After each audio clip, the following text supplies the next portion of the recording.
The Whitford estate rose from the swamplands like a cathedral of false virtue, its white columns gleaming under the southern sun, its fields heavy with cotton that promised wealth and order.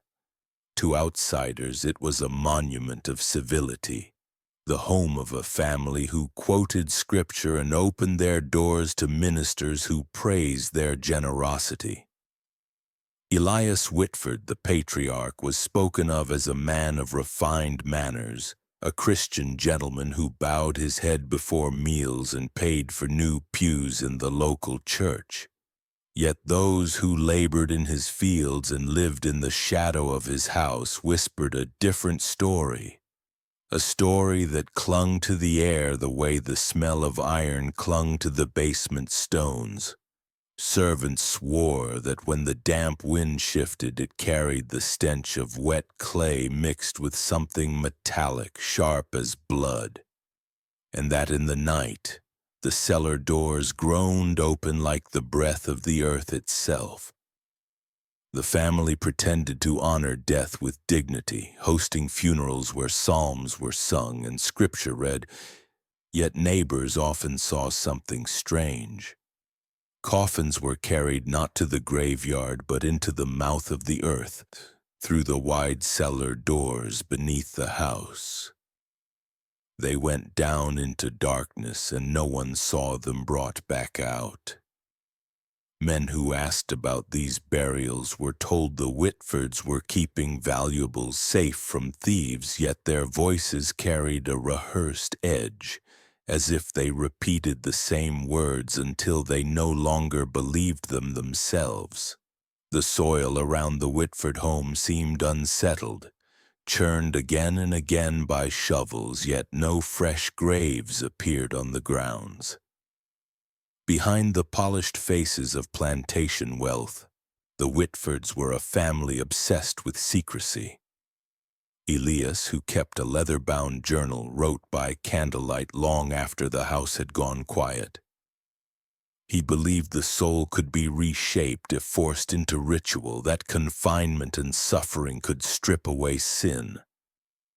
He called his cellar the womb, a place where he said life could begin again.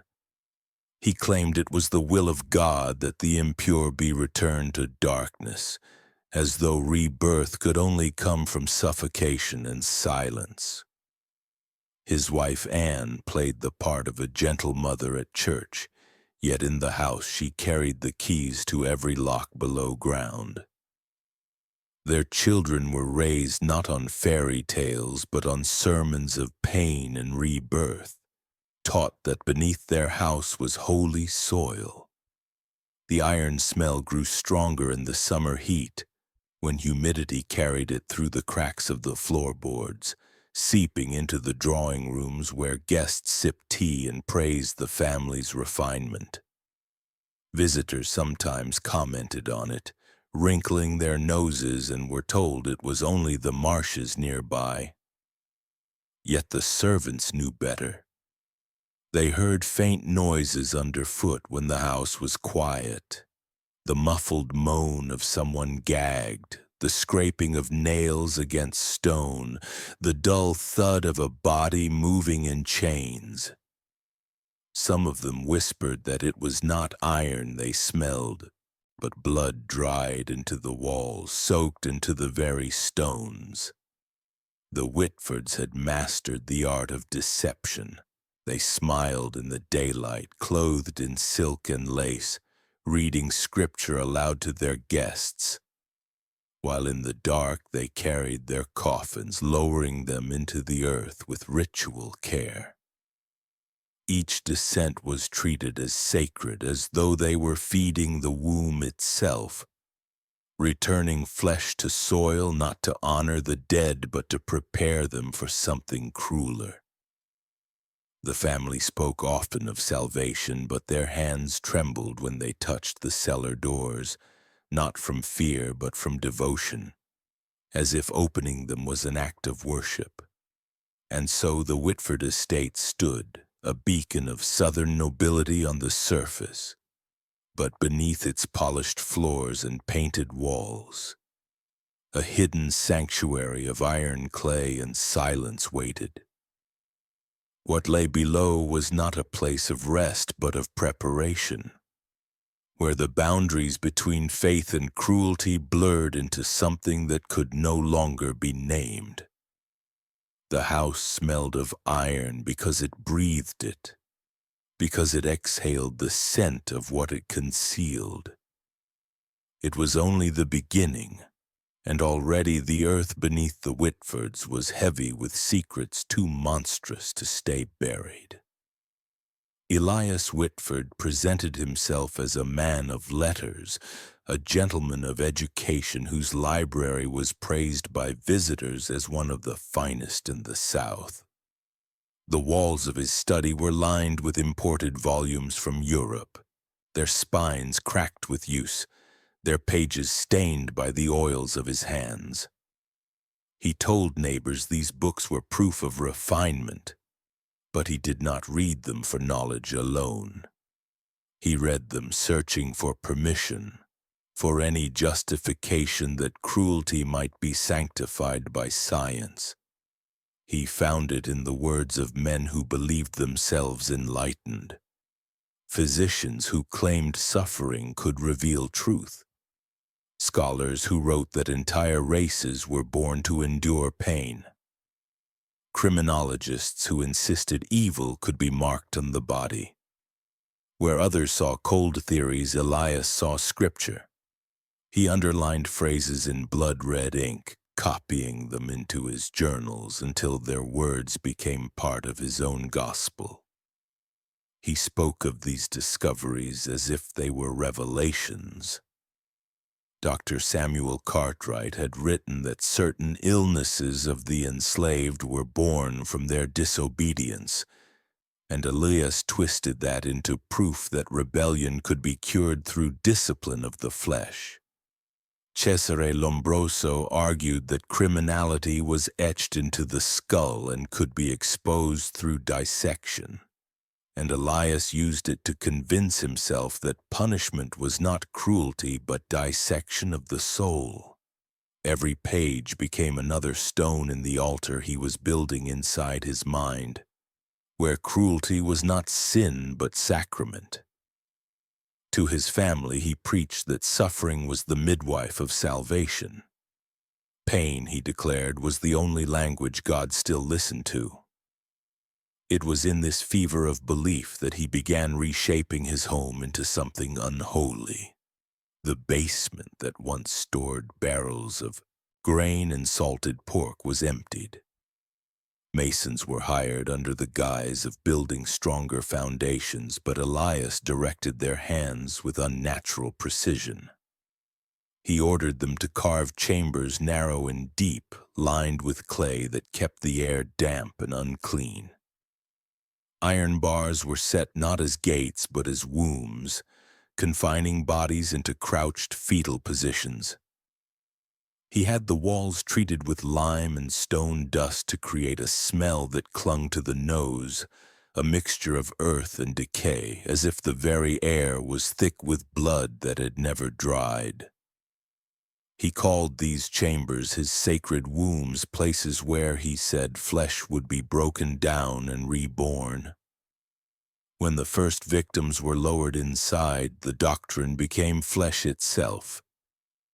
He selected those who were weakest, the enslaved children who had no family left to protect them. They were pressed into the clay cells, their limbs bent and bound until bone creaked. He left them in silence for days, returning only to feed them scraps soaked in brine that burned their tongues.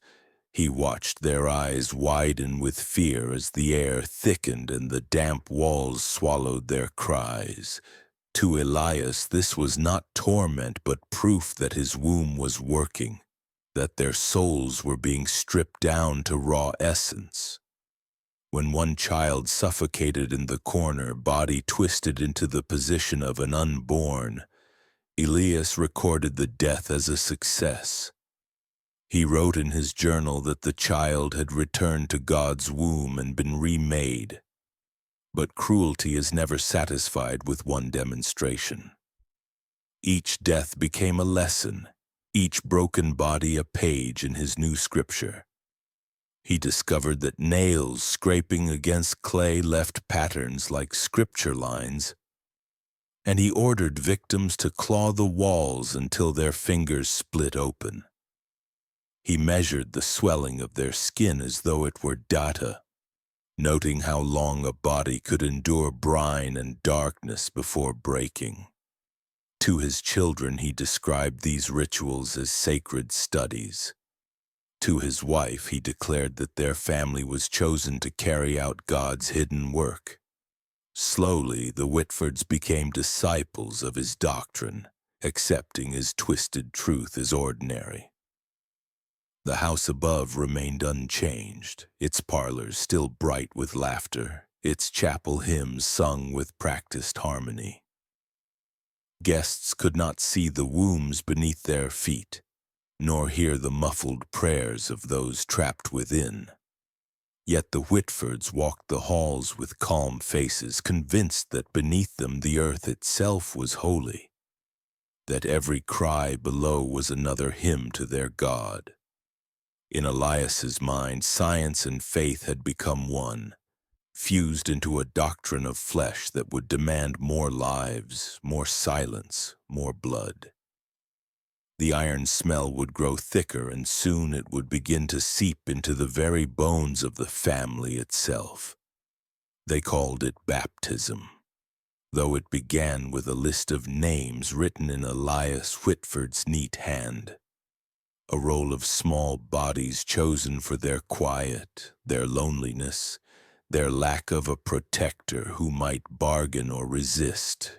The children were taken at dusk when the house smelled of lamp oil and boiled linens, led across the yard where the soil gave underfoot like a bruise, and lowered down the cellar steps one by one as if returning them to the earth that had once held them. The ritual always started the same way because Elias believed order pleased God. Ears were sealed with warm wax pressed by Anne's steady thumbs until the world went soft and far away. Eyes were hidden behind iron masks Margaret polished with ash until the metal shone, and wrists were bound with wet leather that tightened as it dried. When a child cried out, a helper fixed a clamp of carved bone across the mouth, its sharpened point set to bite until silence came. And Elias whispered that silence was the first sign the soul had begun to listen. The rooms they entered were not rooms at all, but narrow clay bellies shaped by his design, damp enough to wet the skin, low enough to force the body to fold into itself. He called them wombs, and in them he wanted time to move backward. He timed every visit with a brass watch, measuring fear the way a doctor might measure a pulse, charting how long it took for a voice to fade, how long for strength to leave the legs, how long for the mind to meet the dark and stop resisting. Food came as salted scraps that burned the tongue, water in a ladle that never filled.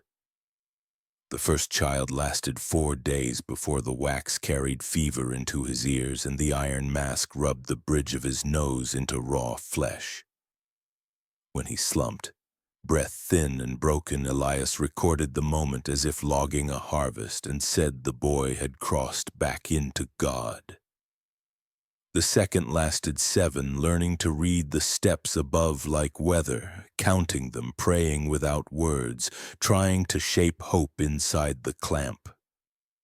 On the 7th night he shook so hard his teeth cracked, cut his tongue on the bone spikes, and drowned on his own blood while the family ate in the room above, forks tapping plates in a rhythm that matched his choking. Each death tightened the logic until it felt unbreakable.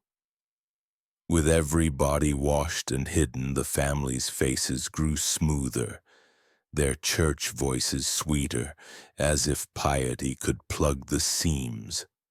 Elias began to enjoy the minutes before a descent, when the house held its breath and the night insects in the marsh went quiet, because he felt chosen in that hush. A priest at the lip of a holy font, he learned to read panic like weather on the skin, to reward stillness with a sip, to punish sound with tightening straps. And he told himself kindness meant keeping the rhythm steady so the suffering would teach the same lesson every time.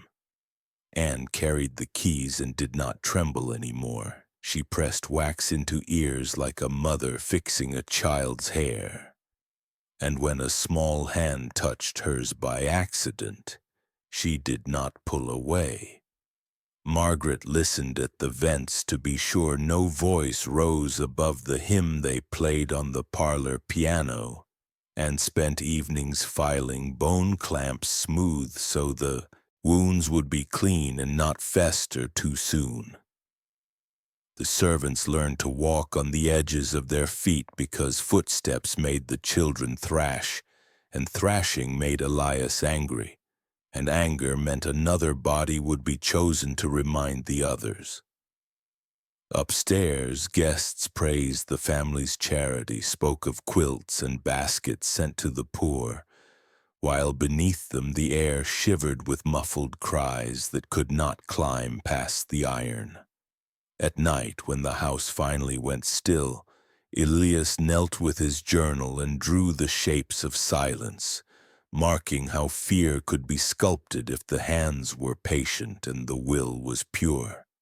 He believed their minds would empty like cups tipped slowly, leaving a clean hollow where grace could be poured.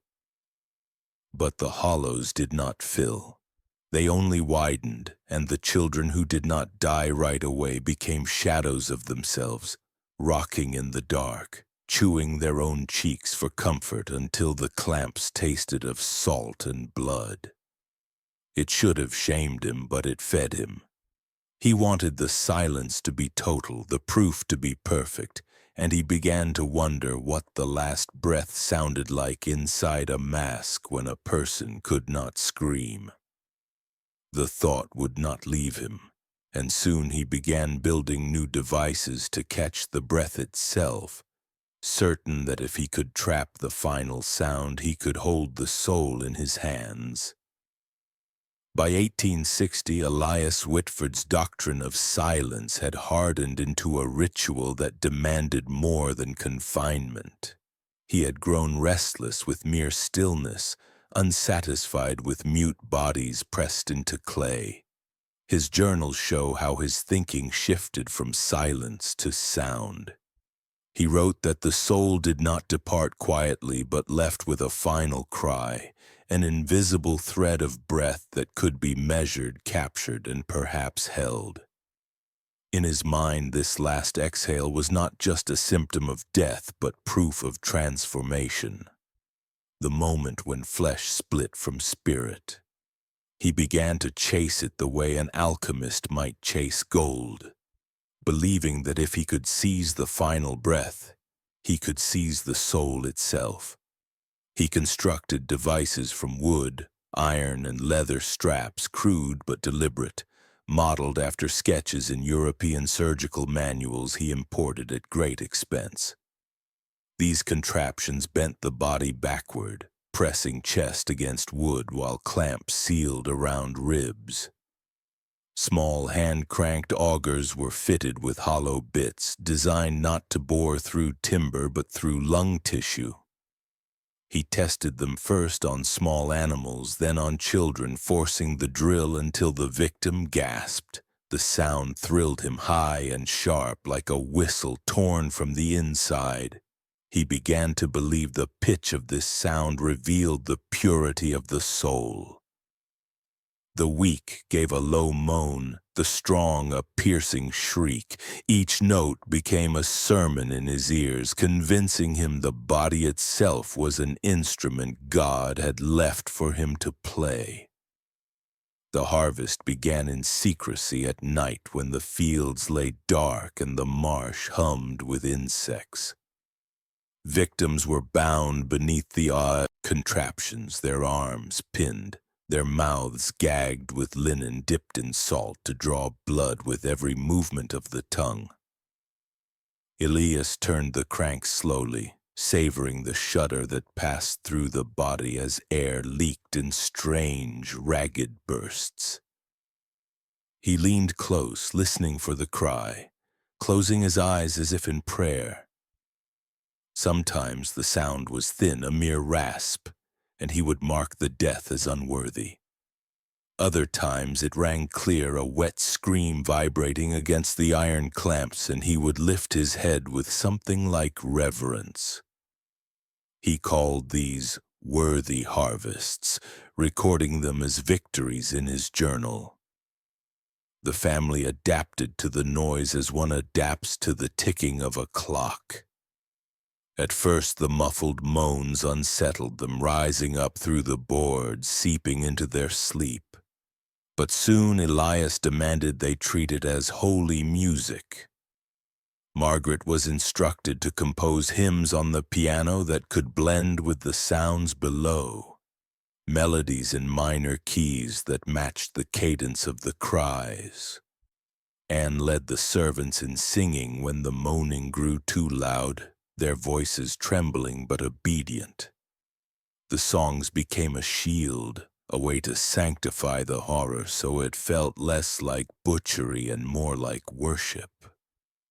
When the final screams ended and silence returned, the hymns often carried on, as if denying the death entirely. Neighbors who lived beyond the marsh sometimes heard faint sounds carried on the wind. Long drawn-out cries that rose and fell with the night air. They told each other it was only the wind itself, or the call of some wild animal. When they asked Elias, he nodded with solemn calm and claimed the marsh had its own language, a voice older than man. He smiled as he spoke, the kind of smile that disarmed suspicion. And the neighbors left uneasy but unconvinced of anything darker. None dared come closer. The victims died one after another, each death recorded not in sorrow but as data. Elias measured the time between the first puncture and the final breath. He wrote of how lungs collapsed like punctured bellows, how the body shivered as air fled in broken waves, how the chest rose once more after seeming still, as if refusing to surrender. He wrote that this refusal was proof of the soul's struggle, the sound of resistance to being stripped from flesh. The more he heard, the more he desired, convinced that repetition would refine the ritual until he could capture the cry whole. And so the Whitford house changed again. What had once been a cellar of silence became a chamber of breath and sound. The iron scent in the air thickened, joined now by the copper tang of blood, and the dampness of lungs emptied into darkness. Above, the family's parlor filled with hymns that swelled too loud for any visitor to call natural. Below, Elias listened like a prophet waiting for revelation, each exhale another scripture line, each scream another verse. He believed he was not killing but harvesting, plucking souls from their bodies the way one plucks cotton from the field, methodical, necessary, holy. And though his hands trembled with age, he tightened the straps with care, already planning new ways to draw more sound, to push the breath further, to force the soul to reveal itself in the only language he trusted anymore, the cry of the dying. Margaret Whitford was her father's true heir, though her cruelty did not roar the way his did. Elias sought revelation in noise, in the ragged screams of pierced lungs, but Margaret's obsession was colder, quieter, rooted in the body's hidden chambers. She read in secret the works of Dr. J. Marion Sims, hailed across the South as the father of gynecology, a man who cut open enslaved women without anesthesia under the pretense of science.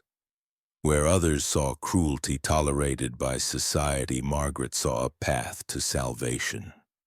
She believed a woman's womb was not only the seat of life, but the seat of sin, poisoned by childbirth, lust, and rebellion. To purify it, she decided it must be forced backward, reset to its first shape. She would not simply take breath as her father did. She would take form. Her tools were not the rough augers Elias used, but instruments of reshaping. Ropes, clamps, and clay jars shaped like swollen bellies. The victims she chose were young women from the quarters, often those who had already borne children. She whispered that they were stained, broken, in need of repair, and that she alone could return them to innocence.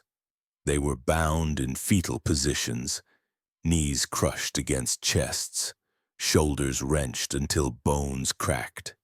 Clay jars, wide at the middle and narrow at the neck, stood waiting, their insides slick with pig fat to make the skin slide.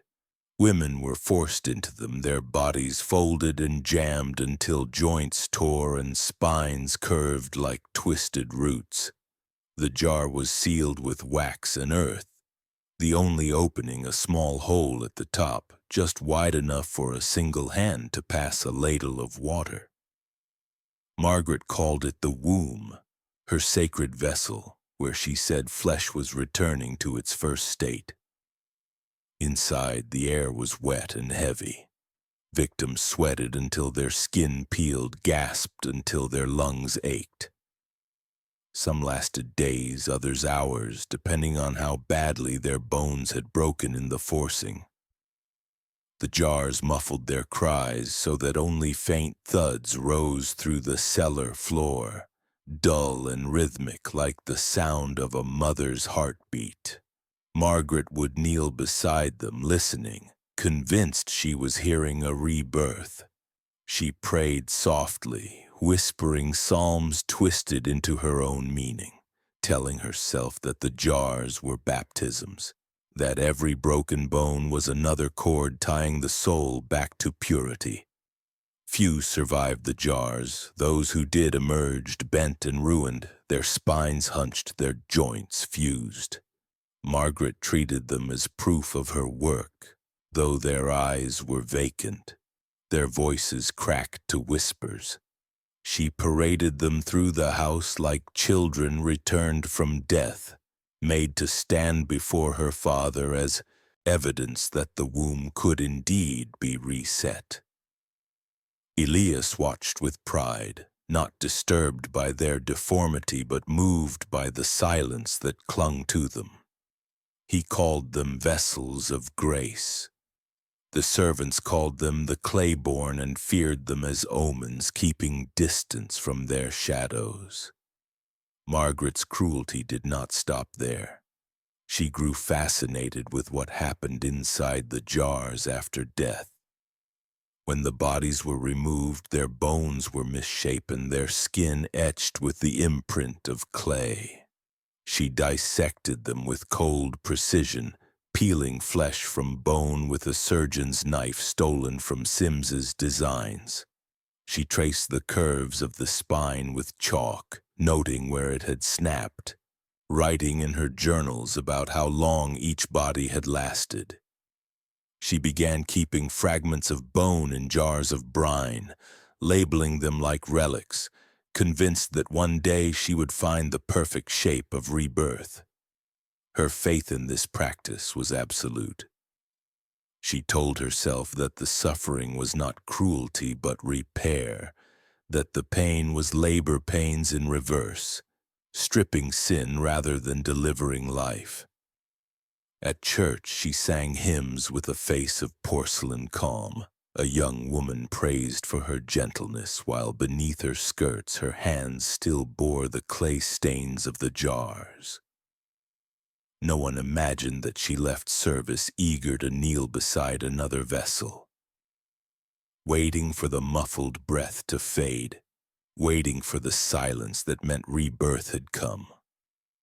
The jars multiplied, lining the cellar like a nursery of graves.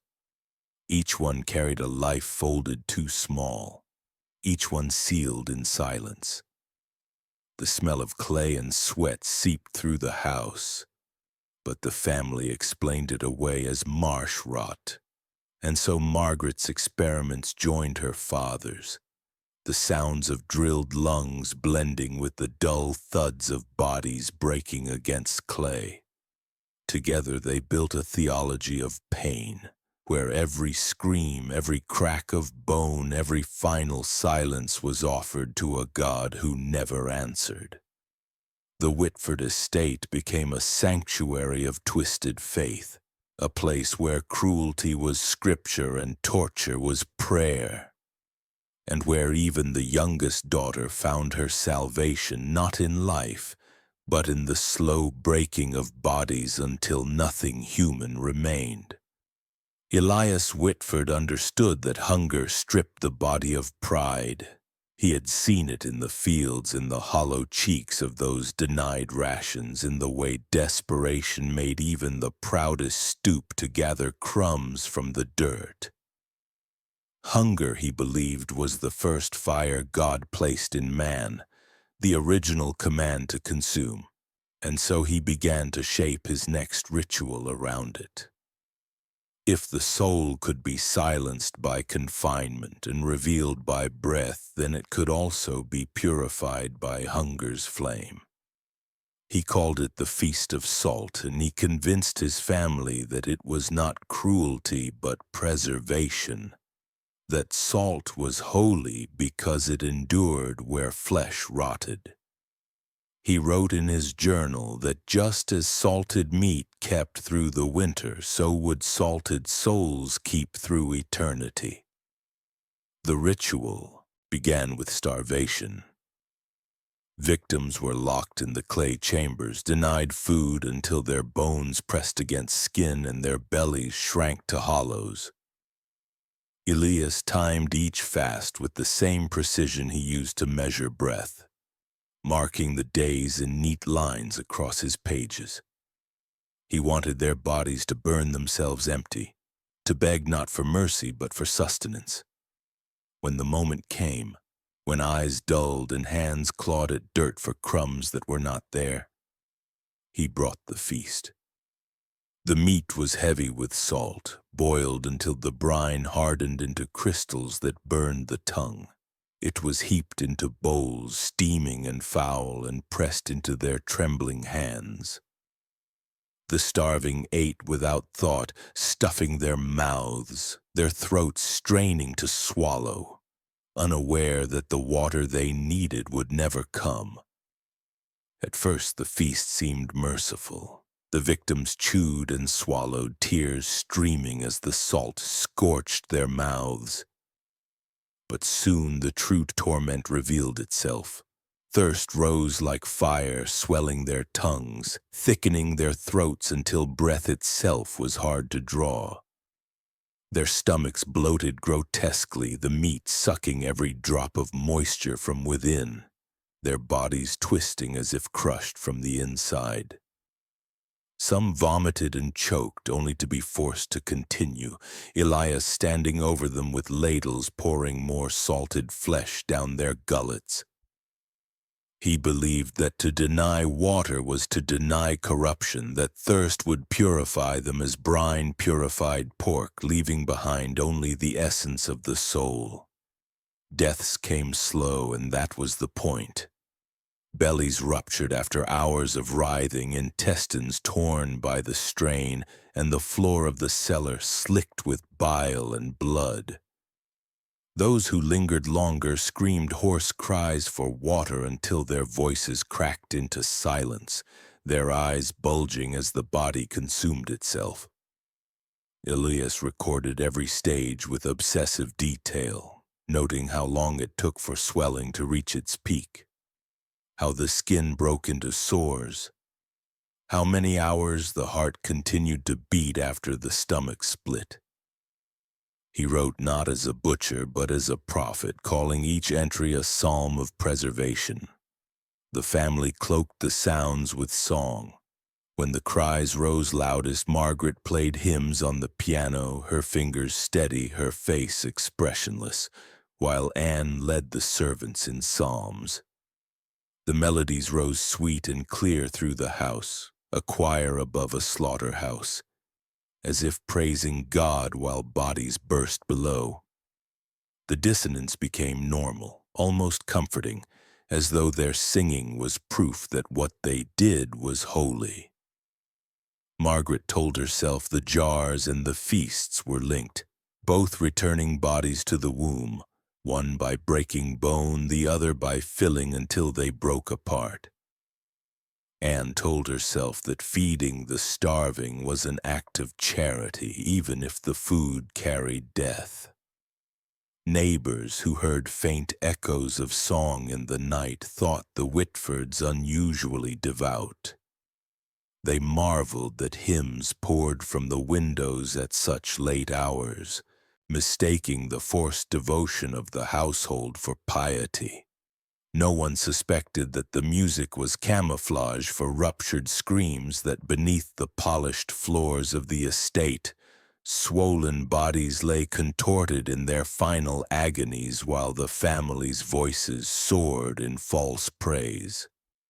When the victims were finally still, their bloated corpses were left to cool before being buried in shallow pits behind the house. Elias claimed the salt had done its work, that their souls were preserved like sacred relics. He often cut away strips of skin, noting how the salt stiffened flesh into leather, holding it in jars as evidence that corruption had been defeated. He wrote that one day their preserved souls would rise pure and eternal, while those who drank water and lived soft lives would rot. The Feast of Salt became a rhythm, a regular offering. Each round hardened the family's hearts further, dulling what little pity might have remained. To them, hunger became a tool, thirst became scripture, and death became song. The estate was no longer just a house, but a church of torment, where every cruelty was translated into holy duty. And still the Whitfords smiled in daylight, polished and polite, their neighbors seeing only gentility while beneath them the earth swallowed the swollen dead, salted and silent, waiting for judgment that never came. When war spread across the South like fire through dry fields, the Whitfords did not tremble. Neighbors packed wagons, burying silver in orchards, burning records, whispering of ruin. But Elias believed the war was not a threat, but a shield. He wrote in his journal that chaos was God's hand, stirring the world so that his chosen work could go unseen. He did not fear Union soldiers. He welcomed the sound of cannon fire in the distance, believing each blast above the marsh was another trumpet from heaven. The estate, with its polished white columns, remained untouched while plantations around it smoldered. Elias took this as confirmation that the womb was holy ground. When the first soldiers arrived, their boots thick with mud, they demanded to search the cellars. They expected whiskey, tobacco, perhaps hidden gold. Elias led them to the heavy doors himself, keys jangling with rehearsed ease, and told them he had locked away family valuables. His voice was calm, his eyes polite, the face of a man with nothing to hide. The soldiers pried open the doors and went down with rifles raised, their laughter echoing in the narrow stairwell. What they found was darkness, rows of sealed jars, rusted clamps bolted into the walls, wooden contraptions that looked like farm tools but reeked of iron and blood. The air carried the sour weight of salt and rot, thick enough to sting the throat. The men hesitated. One struck a match and saw what lay inside a broken jar. A woman's body folded in on itself, skin shriveled, limbs twisted like rope. Another shone his lantern on a rack and saw a boy's skull drilled through the edges, gnawed by rust. The laughter drained from their faces, replaced with unease. They turned, meaning to leave, to report, to tell their captain that something was wrong here. But they never climbed back up. The cellar doors closed with a groan. The iron bar slid across and silence fell. Those soldiers vanished, their absence recorded only as desertion. Their comrades cursed them as cowards and marched on, never knowing their bones would join the rest beneath the Whitford estate. Elias was not reckless in disposing of them. He treated them as offerings, bodies folded into jars, throats packed with salted pork until breath failed. He wrote that even the enemy had been sent by God not as punishment but as provision, as new flesh for the womb. Their screams were no different from the enslaved, their blood no less red, and when their cries seeped through the floorboards, the Whitfords drowned them with hymns just the same. The chaos of war masked the rhythm of the house. Officers passed through, demanding loyalty oaths, requisitioning supplies, but the Whitfords smiled, offered wine, and spoke of devotion to whichever side held power at the moment. Their charm disarmed suspicion. No one noticed the missing soldiers, no one asked about the locked cellars, and those who caught a whiff of iron or decay convinced themselves it was only the stench of the swamp. Outside, battles raged. Fields burned, men died by cannon and rifle. Inside, the Whitfords continued their slower war, one body at a time, untouched by law or conscience. For the victims, the war brought no hope of freedom. Chains rattled as before, jars swallowed flesh as before, drills pierced lungs as before. Hunger still hollowed bellies, thirst still split tongues. The feast of salt still bloated and ruptured those chosen. The noise of marching boots above was only another layer of camouflage, masking screams beneath the roar of war. They prayed for liberation, but none came.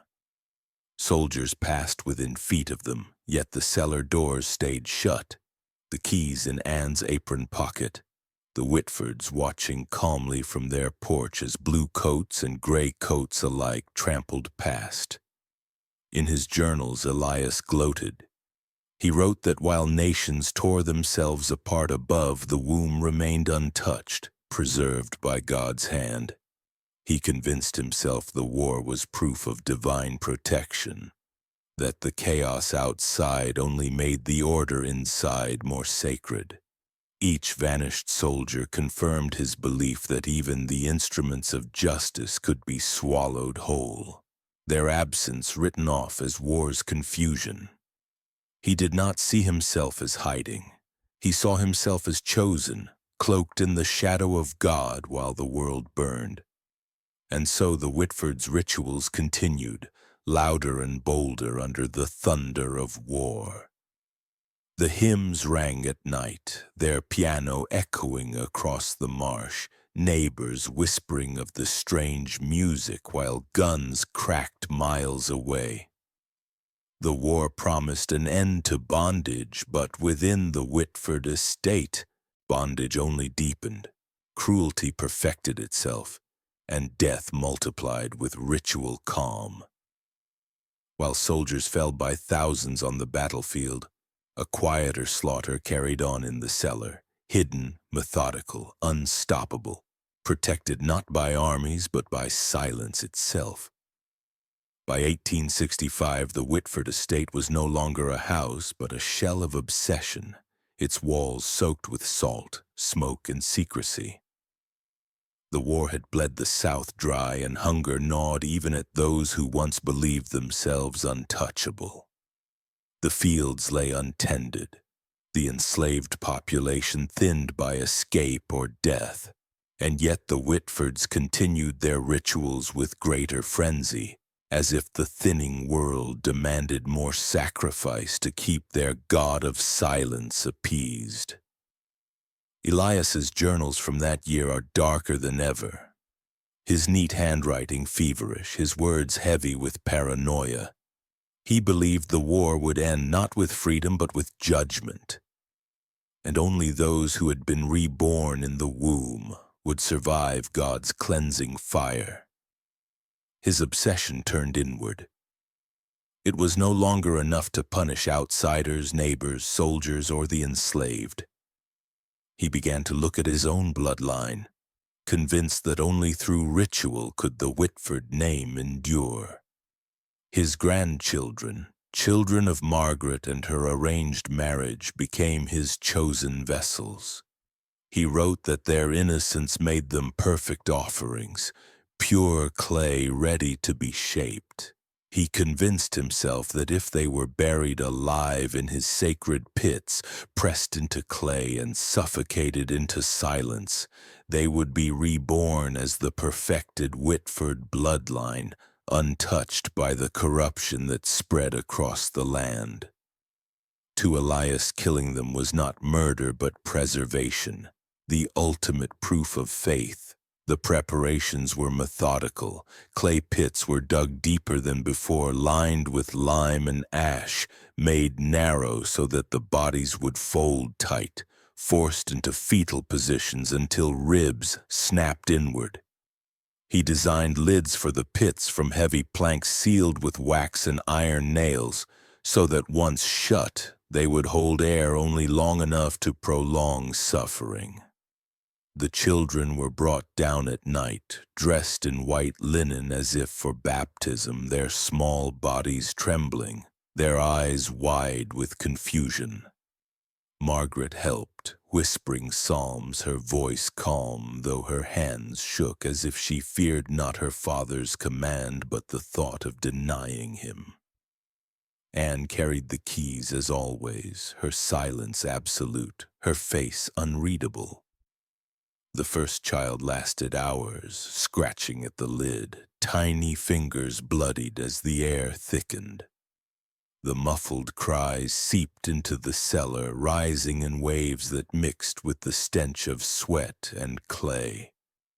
Elias stood over the pit listening, his hand resting on the plank as though feeling for the soul's movement. When the scratching slowed and the silence deepened, he wept with joy. He believed the child had been reborn in God's image, cleansed of weakness. He ordered the others buried the same way, one after another, their cries overlapping, a choir of suffocating voices echoing in his mind as holy music. He wrote that their deaths were his final triumph, the sealing of the Whitford name in eternity. But the house itself seemed to rebel. The whale oil lamps that lit the cellar had grown unstable, their wicks frayed from overuse, their flames stretched by drafts that whispered through cracks in the floor. On the night of the final burial, one lamp tipped, its oil spilling across the boards, fire racing along the damp walls where salt and soot had caked thick. The flames caught faster than anyone expected, licking up the stairs, feeding on the dry timbers above.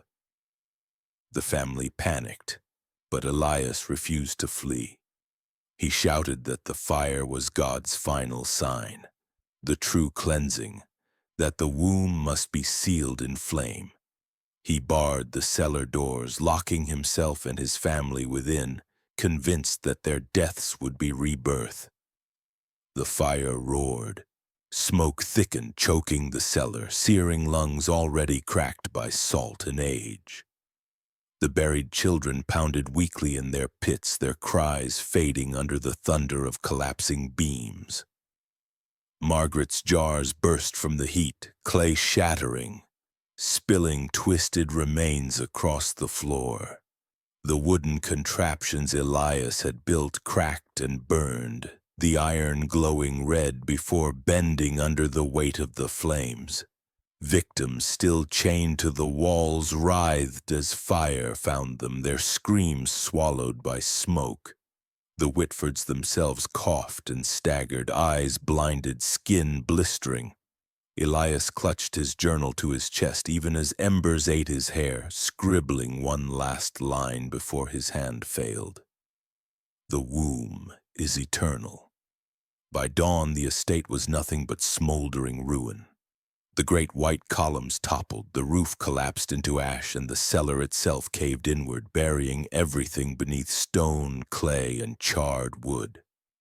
For days the marsh smelled of iron and decay, the air thick with the stench of roasted flesh. Neighbors who ventured near spoke of a heat that clung to the ruins as if the ground itself still burned. No bodies were recovered.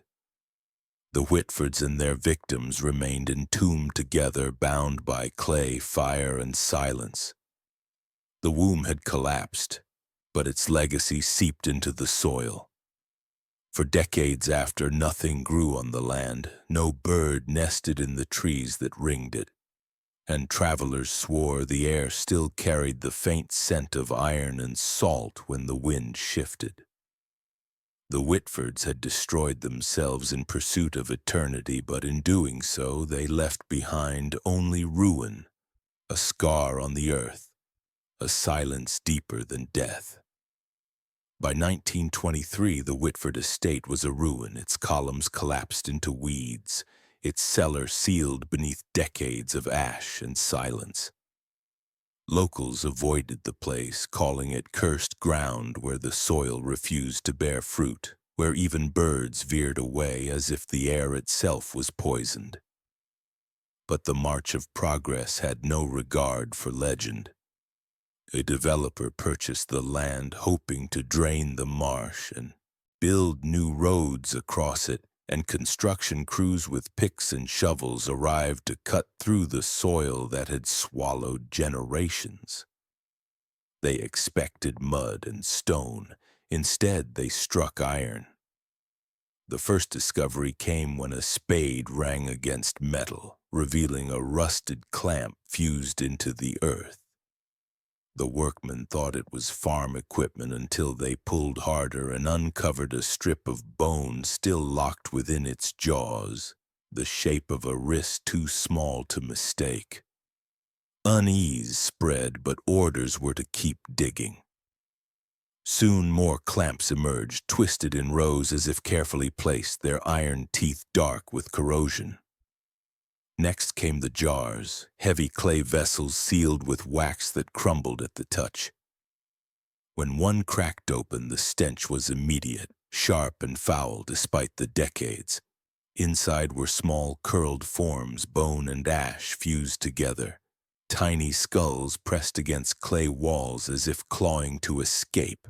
Some jars held nothing but piles of brittle ribs. Others contained nearly whole skeletons folded unnaturally into fetal shapes. The men recoiled, but curiosity drove them deeper, and what they uncovered turned fear into horror. Beneath the broken beams of the old cellar lay skulls drilled clean through, holes carved by steady hands, their edges smooth with rusted iron still lodged in place. Ribs warped and split showed the marks of pressure, as if bodies had been crushed inward. One skeleton bore a jaw clamped open with sharpened bone, the teeth cracked against it, the skull twisted back as though caught in eternal scream.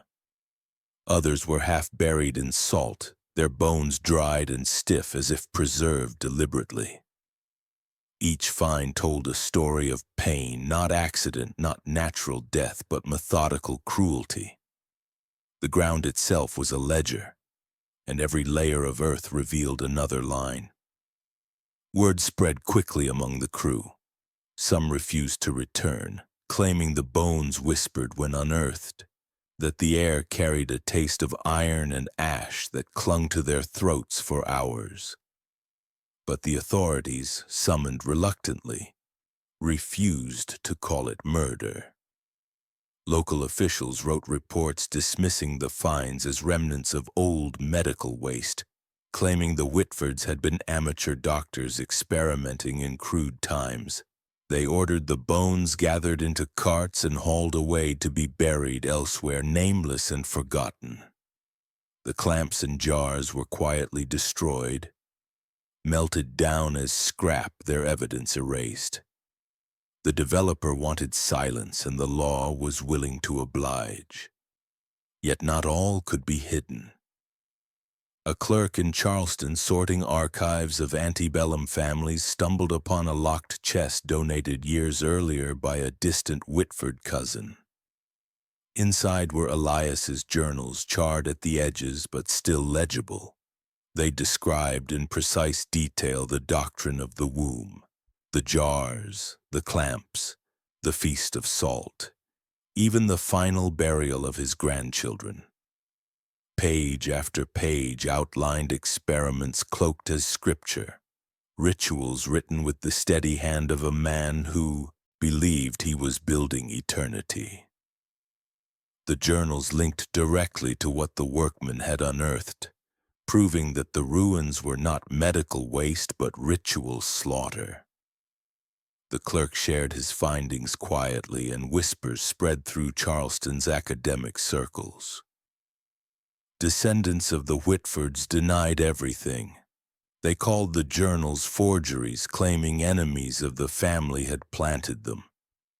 They argued that any bones found on the estate were from slaves buried in unmarked graves, tragedies of history but not crimes of their bloodline. Some threatened lawsuits, others leaned on politics to ensure the matter stayed quiet. But rumors persisted, carried in taverns and churches, whispered among those who had seen the unearthed jars with their own eyes. The people of the marsh told each other that the Whitfords had not died in the fire but remained below, their spirits bound to the womb, and that the iron smell rising from the ground was not rot, but warning. The ruins themselves became a forbidden place. Children dared each other to step inside, only to flee when the air thickened with a metallic taste. Farmers swore their livestock sickened if driven too close.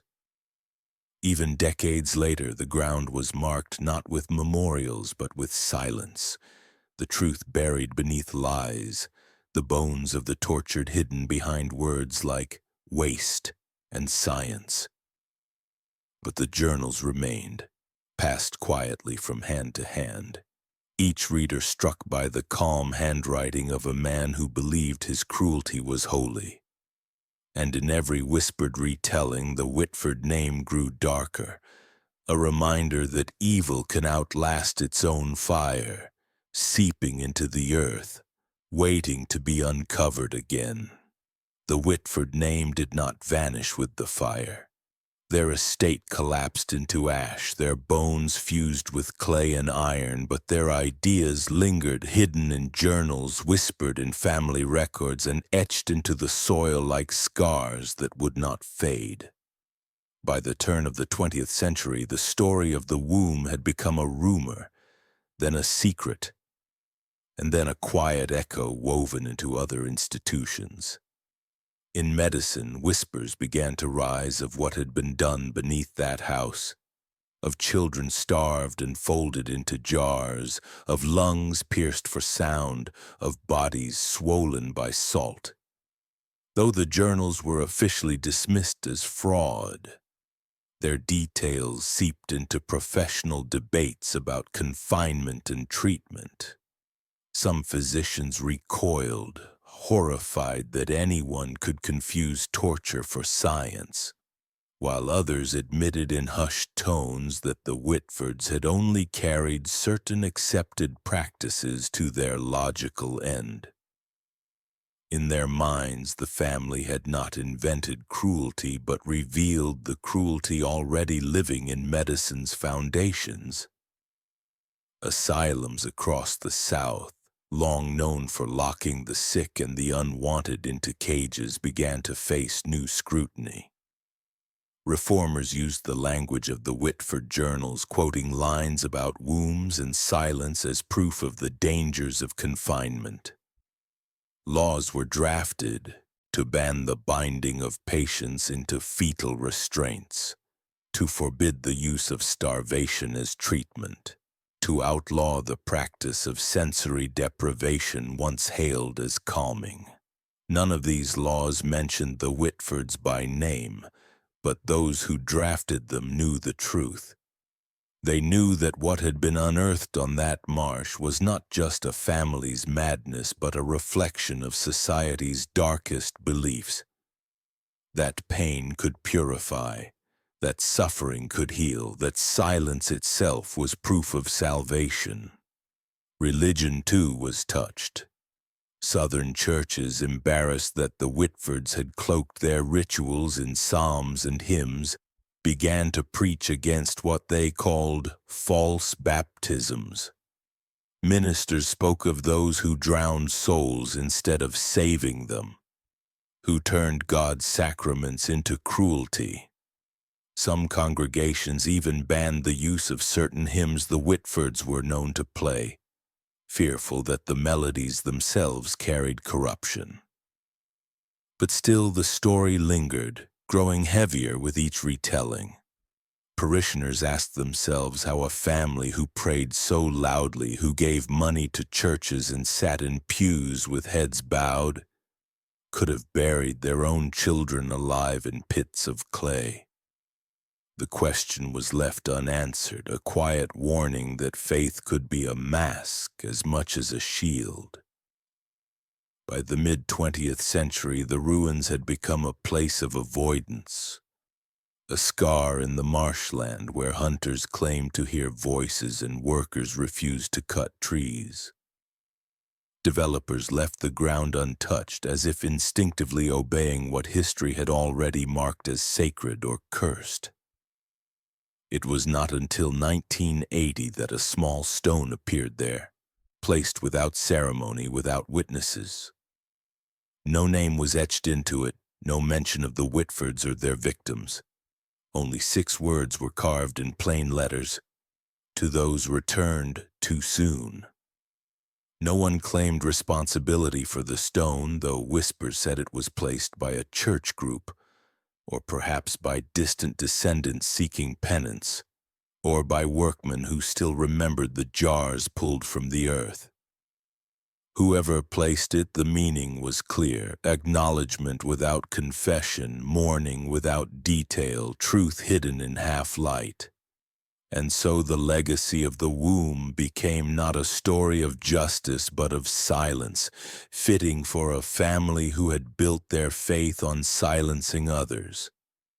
The bones lay unmarked in mass graves, the journals hidden in archives, the memorials stripped of names. Yet the lessons seeped outward, invisible but enduring. Each law against cruel confinement carried their shadow. Each sermon condemning baptism by suffering carried their echo. And each family who walked past the stone in the marsh without daring to speak the name Whitford carried their ghost.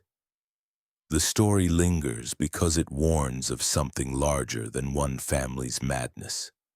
It shows how evil does not arrive with horns or flames, but with hymns, with clean hands, with polite words that soothe suspicion. It shows how cruelty can be dressed as care, how torture can be sanctified when spoken with the right tone, how a family could convince themselves that breaking bones and sealing mouths was not murder but mercy. Evil does not roar.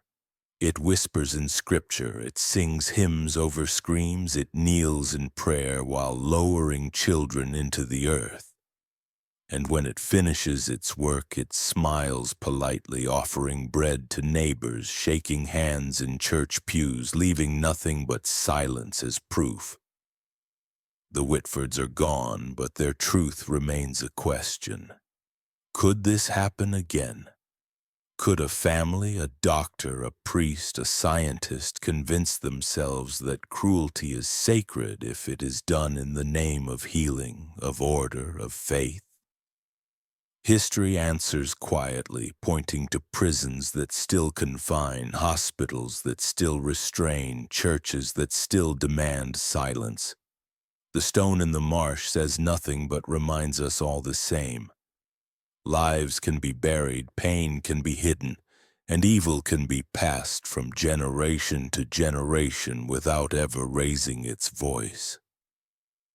What do you think? Could this happen again?